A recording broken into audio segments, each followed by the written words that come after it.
Hello everyone, welcome to AWA family. बेटा problem number 11 जो divergence and curl ये topic के ऊपर का है। और देखो इतने सारे क्वेश्चंस आपको पढ़ाए जाते हैं कि बिली में बहुत सारे बुक्स को देखकर जो इम्पोर्टेंट क्वेश्चंस होते हैं ना बेटा, वो सारे एग्जाम में जो भी आए हुए क्वेश्चंस हैं वो कवर किए जाते हैं। तो इससे ज़्यादा इम्पोर्टेंट कुछ होता नहीं है। पहले आप एटलीस्ट जो क्वेश्चन मैंने पढ़ा है उसको अगर प्रिपेयर करोगे तो बिलीव मी आपको इससे ज़्यादा और कुछ एक्स्ट्रा पढ़ने की ज़रूरत नहीं रहेगी। लेकिन अगर जिनको ज़्यादा स्कोर करना है वो लोग डेफिनेटली कुछ एक्स्ट्रा क्वेश्चंस या एक्स्ट्रा प्रॉब्लम्स क्वेश्चन पेपर से देख सकते हैं। बट 90% तो क्वेश्चंस हम क्लास में ही कवर कर रहे हैं।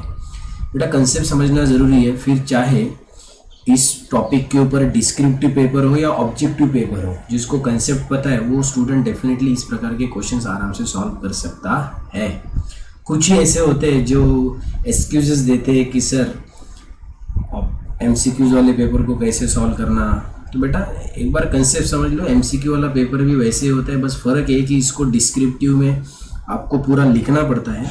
MCQs में सिर्फ ऑप्शंस रहते हैं, करेक्ट वे से सॉल्व करके सिर्फ आपको ऑप्शन टिक करना पड़ता है। That's it. चलो तो अब देखो ये प्रॉब्लम नंबर 11 जिसमें लिखा है टू दैट एक वेक्टर आपको गिवन है। देखो बड़ा सा एक वेक्टर है और आपको प्रूव क्या करना है पता है कि ये वेक्टर सोलेनॉइडल भी है और इरोटेशनल भी है, ऐसा आपको शो करना है। तो पहले उस वेक्टर को नाम दे देंगे हम एफ बार। तो मैंने बेटा यहाँ एफ बार लिखा है, ये पूरा वेक्टर एज इट इज़ यहाँ छाप देना।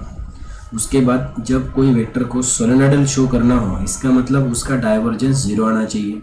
सो मैं यहाँ पे डेल का मीनिंग लिख रहा हूँ और डॉट करके इसी वेक्टर को यहाँ कॉपी डाउन कर लेना। उसके बाद आपको पता है जब दो वेक्टर के बीच में डॉट हो तो आई के साथ का टर्म आई के साथ जाना चाहिए। तो इधर आई के साथ डेल ऑफ डेल एक्स है और इधर आई के साथ Y square minus Z square plus 3yz minus 2x है, प्लस इधर जे के साथ डेल ऑफ डेल वाई है और इधर जे के साथ 3xz प्लस 2xy है। उसके बाद के साथ इधर डेल ऑफ डेल जेड है और इधर के के साथ 3xy minus 2xz plus 2z है। अब देखो बेटा नेक्स्ट स्टेप में क्या होगा। इट्स क्वाइट सिंपल, ज़रा दिमाग लगाओगे ना बेटा तो यहाँ पे देखो आपको इस पूरे टर्म का डेरिवेटिव x के साथ करना है। अगर बेटा इस पूरे टर्म का डेरिवेटिव x के साथ करोगे तो पहले तीनों टर्म में x का टर्म नहीं है, डायरेक्ट यहाँ -2x दिखाई दे रहा होगा।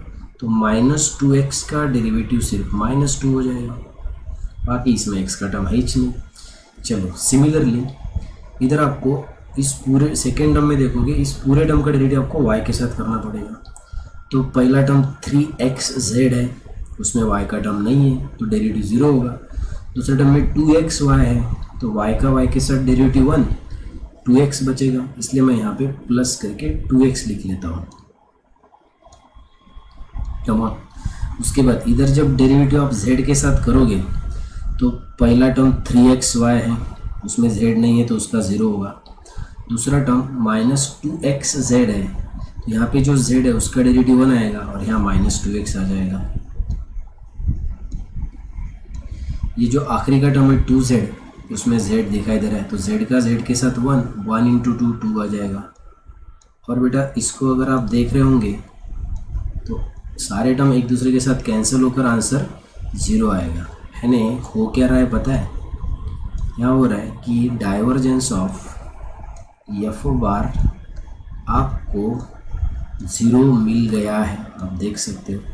और जब भी कोई वेक्टर का डाइवर्जेंस 0 हो इसका मतलब वो वेक्टर सोलेनॉइडल है। अगर कोई भी वेक्टर का डाइवर्जेंस 0 हो तो वो वेक्टर बेटा सोलेनॉइडल है। Come on, that's it. लेकिन डू नॉट फॉरगेट इस प्रॉब्लम में सिर्फ आपको सोलेनॉइडल शो नहीं करना है, इस प्रॉब्लम में ये भी शो करना है कि बेटा वो वेक्टर इरोटेशनल है। इरोटेशनल को वैसे दूसरा नाम कंजर्वेटिव रहता है, कंजर्वेटिव फील्ड। चलो तो अब हम इरोटेशनल के बारे में सोचेंगे। तो बेटा अब हम निकालेंगे that is curl of F बार, क्योंकि इरोटेशनल कोई भी वेक्टर तभी हो सकता है जब उस वेक्टर का कर्ल 0 आता है। ठीक है ना। तो अच्छे से ऑब्जर्व करो। तो यहाँ देखो बेटा, पहले इसमें यहाँ आई आएगा, दूसरे इसमें यहाँ जे आएगा और यहाँ के आएगा। Is it clear? चलो यहाँ पे फिर डेल ऑफ डेल एक्स आएगा, यहाँ पे डेल ऑफ डेल वाई आएगा, यहाँ पे डेल ऑफ डेल जेड आएगा। उसके बाद बेटा ये जो वेक्टर आपके पास है एफ बार, उसके कोएफिशिएंट्स यहाँ लिखने हैं। बोलो आई का कोएफिशिएंट क्या है? So Y square minus Z square plus 3yz minus 2x। उसके बाद j का कोएफिशिएंट यहाँ 3xz है प्लस 2xy है, 3xz है प्लस 2xy है। यहाँ पे 3xy minus 2xz plus 2z ऐसा हो जाएगा टेबल में। तो ओवरऑल अगर देखा जाए ना बेटा, हमको यहाँ तक के तो कर्व कैसे लिखना है ये सबको पता है। चलो तो अब हम इस कर्व को सॉल्व करेंगे, तो देखेंगे कि क्या होता है। Just be with me, come on. देखो बेटा, इज इक्वल टू आई। अब ज़रा लगाओ दिमाग, इस आई के साथ क्या होगा। No doubt it's so simple कि बेटा पहला रो और पहला कॉलम कैंसिल कर दो। पहला रो और पहला कॉलम जब आप कैंसिल करोगे तो इधर ये 4 टर्म बचेंगे, del of del Y, del of del Z, 3xz plus 2xy, 3xy minus 2xz plus 2z। तो इसका डिटरमिनेंट सॉल्व करेंगे। तो डेल ऑफ डेल वाई के साथ 3xy minus 2xz plus 2z minus del of del Z, इसके साथ 3xz plus 2xy, ये बेटा आई के साथ। उसके बाद माइनस जे के साथ सोचो, जे के लिए पहला रो और दूसरा कॉलम कैंसल। तो देखो बेटा डेल ऑफ डेल एक्स के साथ क्या आएगा, कमा। पहला रो और दूसरा कॉलम कैंसिल कर रहे, तो देखो यहाँ क्या आएगा, 3xy minus 2xz plus 2z minus पहला रो और दूसरा कॉलम कैंसिल किया था ना, डेल ऑफ डेल जेड, उसके साथ आएगा फिर y square minus Z square plus 3yz minus 2x plus k. पहला रो और तीसरा कॉलम कैंसिल करो, तो डेल ऑफ डेल एक्स के साथ 3xz आएगा प्लस 2xy आ जाएगा minus del of del y, उसके साथ Y square minus Z square plus 3yz minus 2x। इस प्रकार से आ गया बेटा। चलो अब फटाफट सोचना है। ये जो आई के साथ डेल ऑफ डेल वाई और ये सारे टर्म्स आपको दिखाई दे रहे हैं, उसमें बेटा पहले आप derivative with respect to y जब करोगे तो मुझे लगता है 3xy का डेरिवेटिव जब y के साथ करोगे तो 3x आ जाएगा, यानी यहाँ i के साथ आपको सिर्फ 3x मिलेगा। तो बाकी दो टर्म में तो y का टर्म ही नहीं है। जब इधर आप z के साथ डेरिवेटिव करोगे, del of del z of this term, तो z का z के साथ 1, वहाँ पे भी 3x है, बीच में माइनस है, तो माइनस 3x आ जाएगा। अब माइनस j की बात, करो एक्स के साथ डेरिवेटिव, एक्स के साथ डेरिवेटिव तो यहाँ 3y आ जाएगा, यहाँ एक्स के साथ डेरिवेटिव तो -2z आ जाएगा।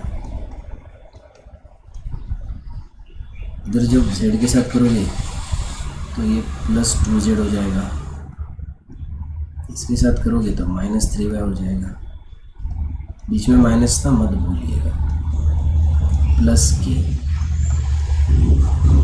बटा डेरिवेटिव एक्स के साथ करोगे तो यहाँ x 3z बचेगा। इधर अगर आप y के साथ करोगे, सॉरी इधर पहले तो ये +2 आ जाएगा क्योंकि डेरिवेटिव x के साथ था। इधर बेटा -2 आ जाएगा, डेरिवेटिव y के साथ करोगे तो -3z आ जाएगा। अगर आप अच्छे से ऑब्जर्व कर रहे होंगे तो आपको यहाँ पे हर एक टर्म एक दूसरे के साथ कैंसिल हो रहा है ऐसे दिख रहा होगा, यानी ओवरऑल क्या हो रहा है बेटा पता है, ये जो एफ बार है उसका कर्ल आपको 0 मिल रहा है।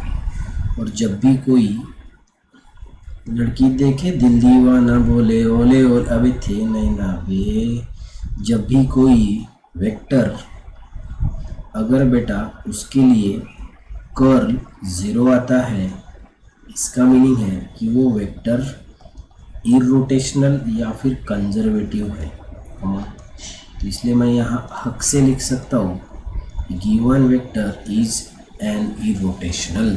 तो बेटा एक ही प्रॉब्लम में दोनों चीज़ें करनी थी कि आपको गिवन वेक्टर को सोलेनोइडल भी शो करना था और उसी वेक्टर को आपको इरोटेशनल भी शो करना था। तो हमने पहले डाइवर्जेंस को निकाला, वो 0 आ गया, उसके बाद हमने कर्ल को निकाला, वो भी 0 आ गया, इसलिए ये वेक्टर सोलेनोइडल भी है और इरोटेशनल भी है। अब हम इस टॉपिक के ऊपर का लास्ट क्वेश्चन पढ़ना चाहते हैं, दैट इज़ 12 नंबर। और अगर इसमें देखते हो तो क्या गिवन है और क्या करना है ये सोच सकते हो बेटा। इसमें देखो एक वेक्टर गिवन है F bar is equal to, और बाद में शो दैट बोला है, show that F bar dot curl of F bar equal to 0, यानी आपको ये शो करना है। Come on, point to be noted. तो ज़रा आपको ये दिमाग लगाना पड़ेगा बेटा कि ये कैसे होगा कि F bar dot curl of F बार को 0 शो करना है। तो उसके लिए तो पहले आपको नो डाउट पहले तो कर्ल ही निकालना पड़ेगा एफ बार का। ये एफ बार का कर्ल हम पहले निकालेंगे और उसके बाद फिर इस एफ बार के साथ उसका डॉट प्रोडक्ट करेंगे, बराबर ना। चलो तो हम पहले स्टेप में गिवन लिख लेंगे।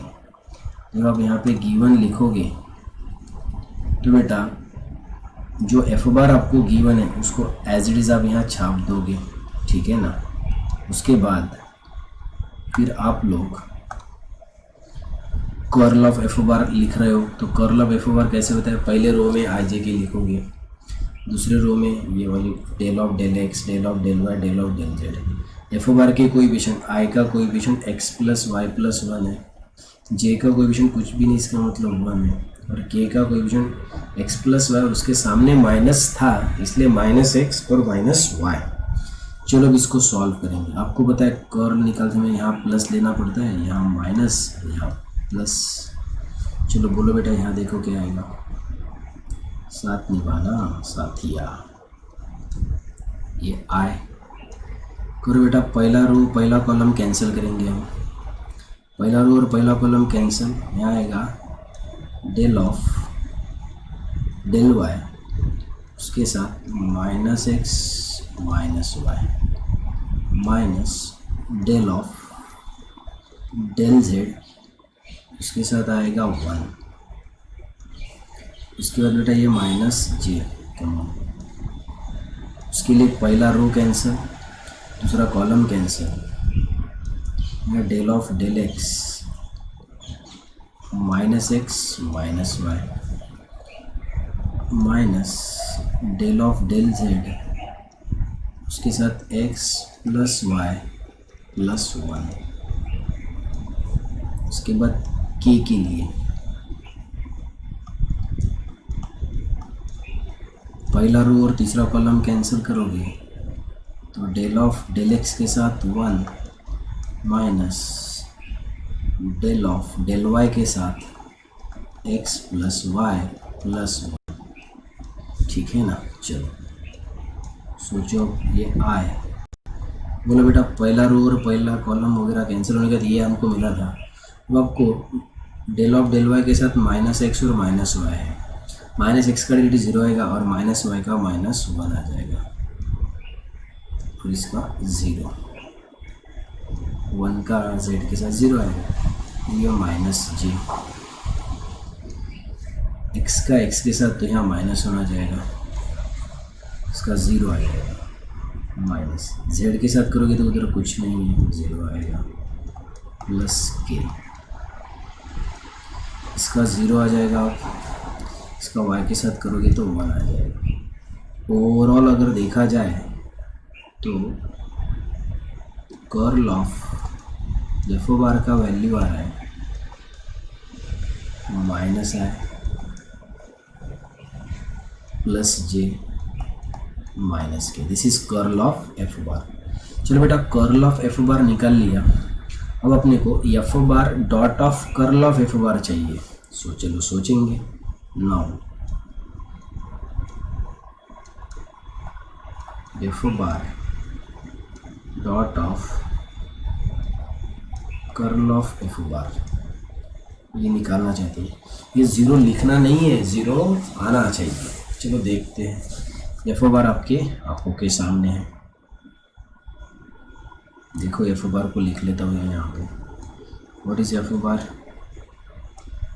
x प्लस वाई प्लस 1 या i plus j minus x plus y k, ये एफ बार है, dot minus i plus j minus k. Come on, अब बेटा इसका डॉट प्रोडक्ट हम करेंगे, ज़रा सोचिए इसका डॉट प्रोडक्ट क्या आएगा।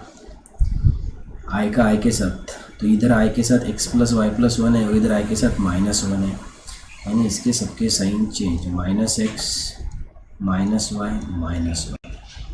जे का जे के साथ यहाँ 1 × 1 1 आएगा, ये भी माइनस वो भी माइनस, तो ये प्लस x प्लस वाई करना पड़ेगा। ओवरऑल अगर देखा जाए ना बेटा, सारे टर्म एक दूसरे के साथ कैंसिल कर रहे तो आंसर यहाँ 0 आ रहा है। So therefore what is the conclusion कि F bar dot of curl of F bar, इसका आंसर आपको 0 मिल रहा है। क्या मिल रहा है? 0 मिल रहा है, और यही तो आपको चाहिए था। तो ओवरऑल अगर देखा जाए ना बेटा, आपको 4th टॉपिक को पूरा पढ़ाने के लिए मैंने 12 प्रॉब्लम्स लगाए और लगभग आपने 4-5 क्लास इसके अटेंड किए हैं। बिलीव मी, ये सारी मेहनत, सारी डिटेल्स, एक एक कंसेप्ट, एक एक प्रॉब्लम के साथ सिर्फ आपका फ्यूचर बनाने के लिए शुरू है। So practice on it, go for it. Thank you very much. This is all about today.